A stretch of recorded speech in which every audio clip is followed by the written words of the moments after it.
చూడండి నాగార్జున ఎలా ఉన్నారో. ఈయనకు 66 ఏళ్లంటే ఎవరైనా నమ్ముతారా చెప్పండి.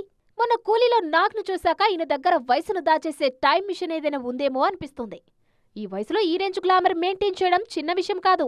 నాగార్జున ఒకడే కాదు, చిరు సైతం సూపర్ గ్లామరస్ గా మేకోవర్ అయ్యారిప్పుడు. సోషల్ మీడియాలో చిరంజీవి ఫోటోలు చూసి ఫిదా అవుతున్నారు ఫ్యాన్స్. 70 ఏళ్ల వయసులో ఈ లుక్ ఏంటి బాసు అంటున్నారు. కుర్రాడిలా మారిపోయి ఈ జనరేషన్ హీరోలకు కొళ్లు తెప్పిస్తున్నారు మెగాస్టార్.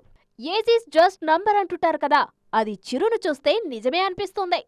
ఫ్యూచర్ ప్రాజెక్ట్స్ కోసం వింటేజ్ లుక్ తీసుకొస్తున్నారు చిరంజీవి. బాలయ్య సైతం ఈ మధ్య లుక్ పై బాగా ఫోకస్ చేస్తున్నారు. అఖండ నుంచి ప్రతి సినిమాలోనూ అద్దిరిపోయేలా దర్శనమిస్తున్నారు. ముఖ్యంగా వీరసింహారెడ్డిలోని తండ్రి పాత్ర స్టైలింగ్, కాస్ట్యూమ్ డిజైన్ కు రెస్పాన్స్ పీక్స్ లో వచ్చింది. సినిమాలో వయసుకు తగ్గ పాత్రల్లో కనిపిస్తున్నా బయట మాత్రం కుర్రాడిలాగే ఉన్నారు నటసింహం. వెంకటేష్ సైతం సంక్రాంతికి వస్తున్నాం నుంచి బాగా మేకోవర్ అయిపోయారు. అందులో వింటేజ్ లుక్స్ లో కనిపించారు వెంకీ.